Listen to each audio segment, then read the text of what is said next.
One of the biggest fears people have about aging is losing their mind. I certainly think about it a lot. I work with people that have dementia, so it's constantly in the forefront of my thought process. I'm observing people with dementia, and it is definitely something that I don't want to get. Obviously, if genetically we're predisposed to have it, then there's not much we can do. But I certainly think about, okay, what can I do now in my life to keep my brain healthy? What can I do? Is it exercise? Is it supplements? Are these brain games that you can, buy the software for, get an app for? What can we do to keep our brain young and healthy?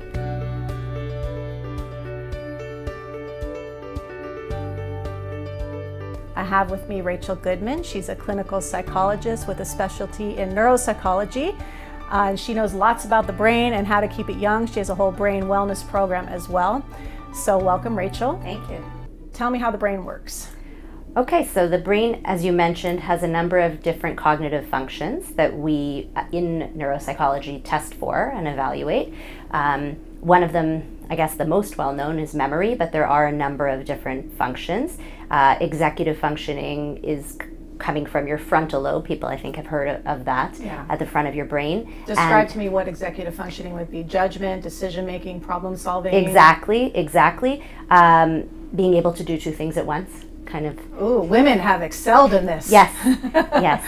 And language functioning, also another cognitive function. Spatial and perceptual reasoning. For example, give me an example of what that looks like. Okay, so in terms of spatial and perceptual reasoning, if you're talking about in somebody who's aging, well, I can tell you something I'm really weak at, and it has nothing to do with aging. I can have a very big difficulty parking my car because I don't have good spatial perceptual reasoning. Oh, okay. So I'm very careful about what spot I take, which means it takes me a lot longer to park. Mm-hmm. But in somebody who's aging, you may see, they sort of start to get lost in unfamiliar neighborhoods. If you see somebody who's getting lost in a familiar neighborhood, that would be more concerning, obviously. But we see it also on these little tests that we do where we'll have people, draw a clock. And that's a mixture of executive functioning, kind of knowing where the numbers go, where the hands go, how to figure that out, planning, as you said. But it also includes spatial and perceptual reasoning. Okay, so let me ask you a question. You were saying something that you're not so great at, which is the spatial perceptual. So then by you saying that, all of us then have a baseline where there are parts of our brain which are more developed, work better, other parts that don't work as well. So I guess when we're thinking about noticing differences or changes in our brain, we should start with the baseline as to where we normally are. Like, I have a really hard time remembering people's names. I'm great getting their faces, but I may not be able to recall their names. So if I'm forgetting names in 10 years from now, I don't need to panic because that's normal for me. Yes. Okay. Yes. So I think that's a good explanation. I had a colleague yesterday who was talking about her father who he's no longer alive, who had Alzheimer's disease. But the doctor tested him and asked him a question. I think it was, what's 12 by 10? And he was immediately able to figure it out. And the doctor said to his wife, I don't know why you're here. He doesn't have a memory problem. And she said he was a mathematical genius. Yes. This is nothing for him to be able to calculate that. Mm-hmm. But right now he can't count money. He's making mistakes in the bills, so you will see certain things. So like you say, I know that I don't want to say bad at it. This is not my area of strength, and there are other areas that I have that are stronger. That doesn't mean that we can't work on those things when we're younger to improve those cognitive functions, but as you say, it's a very good point. When you get older, we should know what we've been good at and what we've not been good at to know, okay, are we seeing a change here? Because it's about change in functioning. So on a side note, I like that this spouse was like, well, wait a minute, he was a mathematician. So that's part of probably the challenge, is that people are probably given testing that is not fair to them. Absolutely. Based on what their experiences are. If they never managed the bills and now you're saying, oh, well, my mom can't write a check. Well, yeah, but she never wrote a check. Yes. So that's not really fair to compare. That's kind of on a side note. Yes. But in terms of the changes in their brain, in our brains, what would be normal? Is it normal that I walk into a room, don't remember what I'm going to get, and have to try and work my way backward? Where was I? And by the way, I have a technique. I put my keys in the refrigerator on top of my lunch so I don't forget my lunch, because I've made that mistake so many times. Okay. Is this normal? Yes. Okay. So let me first take a step back and say we do have an idea of what's normal and not normal in terms of aging, but a lot of what you're describing, I think, has to do with not paying attention in the first place. Most people who do not have a frank memory disorder, like you or I, will still have some cognitive issues and memory issues, but most of the time it has to do with the fact that we're doing too many things at once. And I know just from watching you and knowing you that is the case. It doesn't mean it's a bad thing. It just means that we have to be aware when something like that happens, that we don't jump to the conclusion, oh, I'm getting Alzheimer's disease, because we're doing too many things at once. And I was saying before about doing more than one thing at a time. That is the first thing to go for people, actually at age 24, believe it or not. That's the mean age. Doesn't mean we can't do them more than one thing at a time. What it means is we should be aware that we are slowly but surely weakening in that capacity, and therefore we have to be careful when we judge ourselves on how we're performing those things. So if you know that you want to do something and do it really well and make sure that you're getting in the information and performing at your peak performance, you shouldn't be doing something at the same time. Okay. So you talked about one of the things, like a risk factor, but I guess other things can impair your decision making, your thinking, your memory, sleep. I know when I'm sleep deprived, I can totally feel it the next day. I'm having trouble concentrating, I'm things.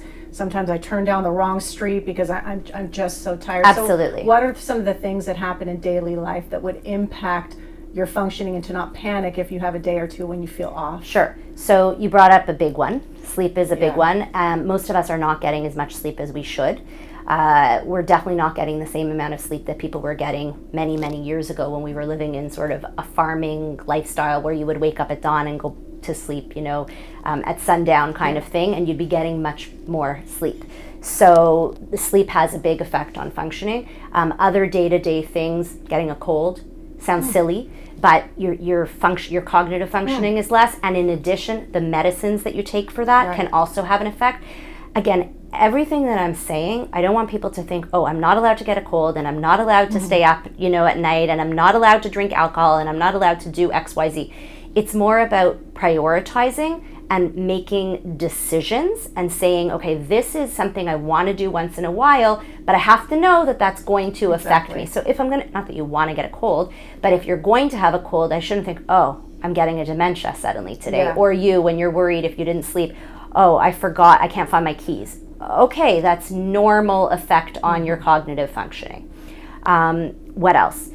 I mentioned alcohol. So there is a normal... I don't want to talk about how we shouldn't be drinking. I wasn't going to say that. Thank God. I wasn't going to say that, but obviously excessive use of alcohol has an effect on our cognitive functioning. Of course.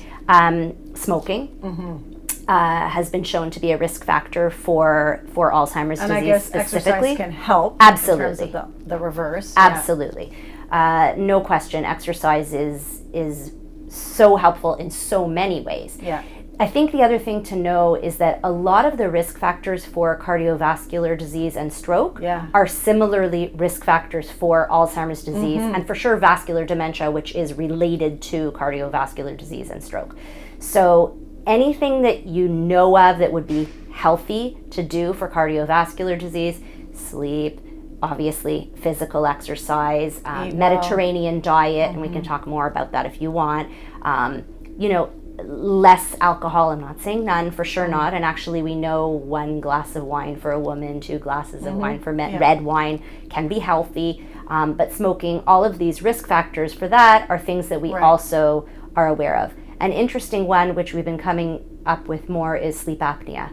Sleep apnea is a huge risk factor for Alzheimer's disease. That would make sense because you're not sleeping well. And I've seen some articles on that. So let's go back to that because I just want to make sure before we run out of time that we can get to some of the things that we can do to keep our brain sharp and tricks. Can you wrap up the sleep apnea connection quickly for me so we can move to tricks? Yeah. I mean, basically, in part, like you said, it seems somewhat obvious that you're not sleeping and you're not getting the same, rest for your brain. Oxygen to your brain. Exactly. To a degree, we're not 100% sure of what the exact connection is, but we do know that it is a risk factor. And in the clinic that I work at, the Alzheimer's Risk Assessment Clinic at the Jewish General Hospital, this is one of the things that we are asking people in the interview, and if we believe that they have potential sleep apnea, we will send them to a sleep apnea clinic, and once they're treated, their risk factors are considered to decrease. That's interesting. And it's an easy thing to fix. Except that annoying machine. That Absolutely, but you're saving your life. Yeah. So now let's talk about some of the things we can do to keep our brain sharp. Should I be investing hundreds of dollars in special puzzles online and this kind of thing, or what are some easy things that we can do that are inexpensive? Okay, so first I'll say there are a number of programs online. None of them have been particularly proven to be better than others, except that taking time for yourself for what we call cognitive engagement, meaning engaging in a cognitive activity and challenging yourself, and in particular doing something that you're not used to doing, so you're challenging your brain to work in a different way, is helpful. So if you want to spend that money and go online and you like computer games and it's the only way that you're going to do something like that, I'll say sure, go ahead. Must you do that and pay hundreds of dollars? No. You can find other ways. You know, we talk a lot about playing bridge or other card games, Sudoku, those kinds of things, but really anything, learning a new language, learning an instrument, going to public lectures. I mean, you're flying trapeze, that's incredible, not just from a physical perspective, but challenging yourself mentally. The little I hear you talk about it, that's for sure something. I'm not saying somebody 80 years old is flying trapeze, I don't know. I fly with someone who's 66. That's amazing. Let me ask you, are there other things, like, because you were saying challenging your brain, so for example, I should be brushing my teeth with my left hand, so, these kinds of things? So those are the smaller kind of things that you can do on a day-to-day basis, absolutely. Brushing your teeth with the other hand, washing the dishes with the other hand. Sometimes I'll tell people, you know, most of us when we go to the supermarket have a kind of route that we take. We don't even realize it. Changing the route that you drive home. Now, let's be very clear. Anybody who is concerned about their memory and is starting to think that they actually may have a memory disorder should not be confusing themselves in this way, right? We don't want people driving home in the wrong way and getting lost. But if we're talking about people who have a little bit of a concern about their memory but want to challenge themselves or and do just preventatively, things, I want to do stuff to keep my brain stimulated. Yeah, those are very easy, excellent ideas. So now when someone, I'm sorry, Chris, we're at what time? 13 minutes. I'm trying to keep track of time, because I wasn't sure how many times I saw your hand. I got confused. He's giving me a warning, but I missed the warnings. We're at 13 minutes. Thank you. So in terms of a mild cognitive impairment, which is usually what we first see, a lot of people are concerned that if they're diagnosed with that, oh my gosh, now it's advancing to dementia, which I know is not always the case. So what are the differences there? When do we know, okay, this is something more than the usual, I'm tired, I haven't eaten well, maybe I didn't exercise today, so I'm a little bit more foggy. Those are the usual changes. Right. What would be the first level of, oh, okay, this is a problem and I probably have an impairment? Okay. So generally with a mild cognitive impairment, you have an impairment in your memory that's required for mild cognitive impairment. You might have some mild impairment in the other cognitive areas that I mentioned, but they're not affecting your functioning. Okay. So for example, I'm sure you have clients like this where you have somebody who's sort of forgetting, maybe they're repeating conversations, they're asking questions over and over, you know, maybe they forgot what they ate for breakfast, that kind of thing, but they're still able to live alone, still able to dress themselves, still able to go to the store, make change, drive their car, these kinds of things. When you start to see differences in their functioning, perhaps somebody's gotten into a small car accident because they made a poor judgment, or somebody is not able to make change in the store or has started forgetting to pay their bills, you know, that kind of thing. Forgetting their medication. Absolutely. Then you're starting to look at more of an early Alzheimer's disease. And does someone need to, do you suggest that if I'm noticing, for example, that I'm forgetting things, but I can rationalize it out and say, oh, but I haven't slept, and I come up with all of my reasonings why. Is there a point over a particular period of time where I really do need to bring this to my physician? Right. So I would say one of the first things, if you have a family member involved, you know, sometimes we have lonely people, unfortunately, who don't have people surrounding them. But one key factor is your family worried about your memory? If you are worried but your family is not worried, That's often what we call the worried well. Okay. When your family starts to be concerned, then that is a sign that perhaps you should go have something checked out, go speak to your doctor. The difference between Alzheimer's disease and, for example, vascular dementia is Alzheimer's has a sort of slower, more gradual process. So you might not notice it as much, and it is over a period of time, slowly, more gradual, whether something like vascular dementia, somebody's having mini strokes, and from one day to the next, they have a pretty significant change, and then they can actually revert back to more normal. So we see that too. Okay, and in terms of all of the different dementias, I'm thinking, Rachel, that maybe another time you and I can sit down and kind of pound out which each of those things are, because there's so many, and it can be really confusing, even though I know we can't necessarily know for sure which one it is. Right. But there's lots of symptoms. So just in terms of overall brain health, what would be your last tips that you would give somebody if you want to keep your brain as young as possible? What is it that someone should be doing? So I think, like I said, some of the things that you would do for your physical health, we're very good at taking care or knowing what we're supposed to do for our physical health, not as good for our brain health or our mental health, which we can talk about at another time, is, physical exercise. And again, it does not have to be running a marathon, but, a few times a week, 30 to 40 minutes of cardiovascular walking down the street, looking at your diet, at your nutrition. And you don't have to be on a crazy diet, but becoming more aware of what is a Mediterranean diet. That's really what's most recommended. And we can talk about that at another time when we have more time. But Mediterranean diet is what? So as you're referencing it. Okay, so basically less red meat, more fish oils, those are very healthy, antioxidants like blueberries, green leafy vegetables. Then there's a whole bunch of other stuff that people are looking at. Turmeric seems to be very interesting these days. But in general, if you think about it, what do people in Italy and in the Mediterranean eat? They're eating things like fish, less red meat, chicken, but the lighter kind of chicken, olive oil, not white bread, whole grains, those kinds of things. So that's a Mediterranean diet in terms of nutrition. Okay, what else? Nutrition, exercise, lowering your stress. I know that's very easy for me to say and hard to do, but taking a look at what are the stressors, engaging in some stress management. I don't know if you've done shows on this, but mindfulness and I did a Facebook Live about it, but and it's something that I practice all the time. It's really important. Right. Yeah. So lowering your stress using those kind of skills.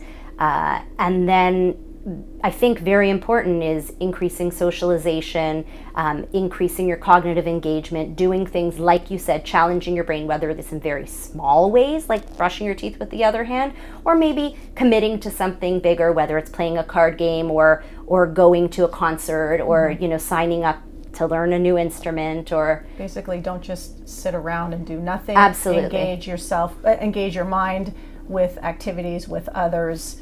Learn new things. Absolutely. Yeah, and it's good for our physical mental health too. Absolutely. Good. Thanks, Rachel. Thank you. we're going to come back here. I want to talk about the different types of dementia. So, sure. That's it. Keep your brain young and healthy. Brush your teeth with your left hand.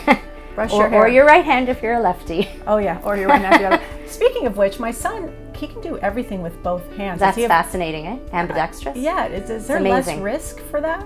I don't know if there's any research. And start that research, please, on if you're ambidextrous. Ambidextrous. I guess that's something else. Work on your language skills to keep your brain young. Thanks, Rachel. Thank you.